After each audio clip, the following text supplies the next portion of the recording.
Viskas prasideda vandenyje. Bet kuri gyvybės forma užsimezga vandenyje.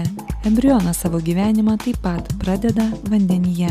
Nusiuntę savo kosminius zondus į tolimiausius galaktikos kampelius, ieškodami gyvybės, pirmiausiai ieškoma vandens. Net visos pasaulio religijos sako, kad stojant prieš Dievą mes turime būti švarūs. Vanduo tampa lyg tarpininku tarp žmogaus ir Dievo. Vos gimus mūsų organizmą sudaro daugiau nei 90% vanduo. Vėliau augant jo kiekis mažėja, o sulaukus 70 metų vandens mumyse lieka tik 60%. Ar apskritai kada nors susimąstėte, kodėl mes senstame, kodėl sergame? Manoma, kad viena iš senėjimo priežasčių yra rūgštinių atliekų susikaupimas organizme, dar vadinamais toksinais. Maitinamės nereguliariai, dažnai valgome mėsą, pusgaminius, geriame gazuotų gėrimų, jaučiame nuolatinį stresą. Visa tai kaupia toksinų sandėlius mūsų organizme. Vėliau sutrinka medžiagų apykaita, vieno ar kito organo veikla ir prasideda ligos. Tai vyksta todėl, kad visa tai perrūgština organizmą. Mes jaučiamės pervargę, nervingi, apatiški. Geros sveikatos ilgamžiškumo paslaptis glūdi organizmo sugebėjimą neutralizuoti ir atsikratyti šių atliekų. O kaip tai padaryti? Gerti įvairius brangiai kainuojančius papildus, kankinti organizmą valymo procedūromis, o gal laikytis įvairiausių dietų?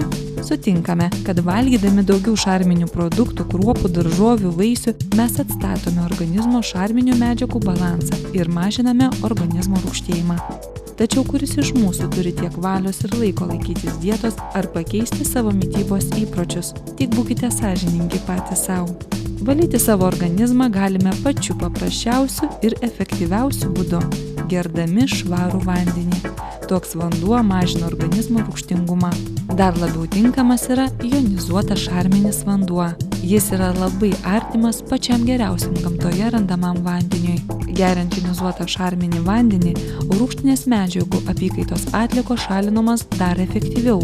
Įvairūs mokslininkai nustatė, kad žmonės, kurie visą gyvenimą geria tokį vandenį, yra sveiki, gyvybingi ir ilgamžiai. Kai organizmo vidinė terpė parūgštėja ir trūksta skysčių, susidaro palankios sąlygos trombozėms, padidėja infarktų, insultų rizika, atsiranda širdies ritmo sutrikimų, šokinėja kraujo spaudimas. Dėl rūgštaus šlapimo inkstuose susiformuoja smėlis ar net akmenys.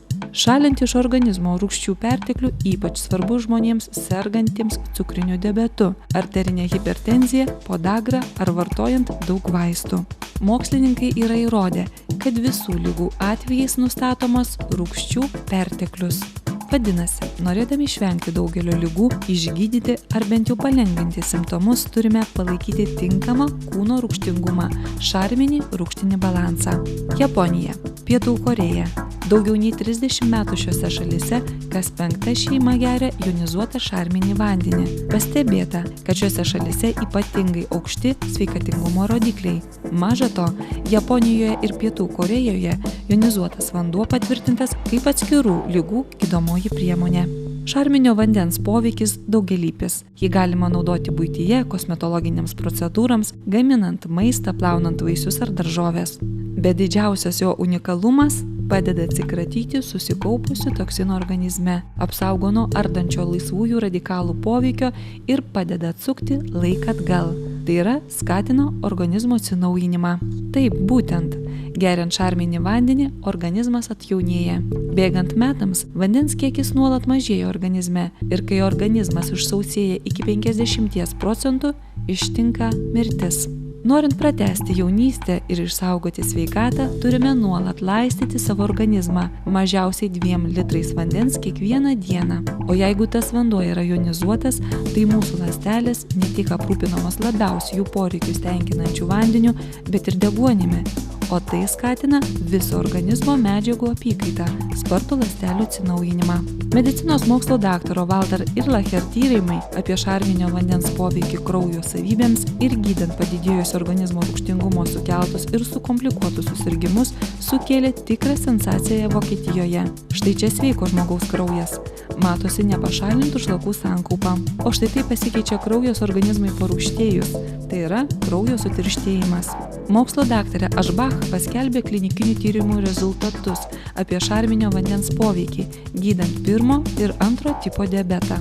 Pasirodo, Pavartojus šarminį vandenį 4-6 savaitės poreikis insulino injekcijoms sumažėjo iki 70%, gliukozės kiekis kraujyje sumažėjo iki 30%. Net ir nustojus vartoti šarminį vandenį, šie rodikliai dar mažėjo 4-5 mėnesius. Šiuos duomenis patvirtina ir Japonijos mokslininkų tyrimai.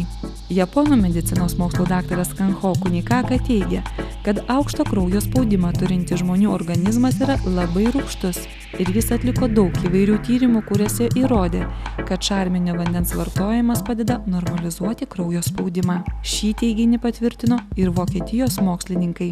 Deguonies trūkumą susidariusi dėl organizmo rūgštingumo galima įvardinti kaip vieną pagrindinių aukšto kraujospūdžio priežasčių. Geriant šarminį vandenį mažinamas organizmo rūgštingumas, į kraują patenka daugiau deguonies. Tokiu būdu šalinama viena iš pagrindinių šios ligos priežasčių. Svarbus jonizuoto vandens privalumas, jis neturi jokio stipraus šalutinio poveikio, kokį turi cheminiai vaistai. Jį naudojant galima įveikti daugiau nei 70 įvairiausių ligų. Jonizuotą šarminį vandenį galime turėti kiekvienas savo namuose. Jonizuotas vanduo gaminamas specialiame prietaise – vandens jonizatoriuje. Vanduo jonizuojamas paveikus elektros srove. Galima didžiuotis, jog sertifikuotus vandens jonizatorius gamina ir visą Europą aprūpina Lietuvos įmonė Burbuliukas. Tai vienintelė įmonė vakarų Europoje, kuri gamina originalios konstrukcijos keleto modifikacijų vandens jonizatorius. Naudojant jonizatorius PTV ir Aquator, vienu metu gaunamas jonizuotas šarminis ir jonizuotas rūgštinis vanduo. Taip pat su šiuo prietaisu galima pagaminti ir sidabringą vandenį. Norėdami pasigaminti jonizuoto vandens, jūs galite naudoti paprastą vandenį iš čiaupo. Šio jonizatoriaus dėka per 5 minutes jūs turėsite tą patį vandenį, tačiau su visiškai kitokiomis savybėmis. Ištyrus branduoliniu magnetiniu rezonatoriumi vandentiekio ir jonizuoto šarminio vandens molekulės, nustatyta, jonizuoto vandens molekulės susijungusios į dvigubai mažesnius darinius. Ką tai reiškia? Dėl mažesnių molekulinių darinių jonizuotas vanduo iš karto praeina pro ląstelių membranas ir įsijungia į medžiagų apykaitos procesą. Todėl jonizuotas vanduo labai greitai įsotina ląsteles vandeniu ir efektyviai išplauna iš organizmo toksinus. Jonizuotas šarminis vanduo yra vienas iš didžiausių sveikatos profilaktikos priemonių.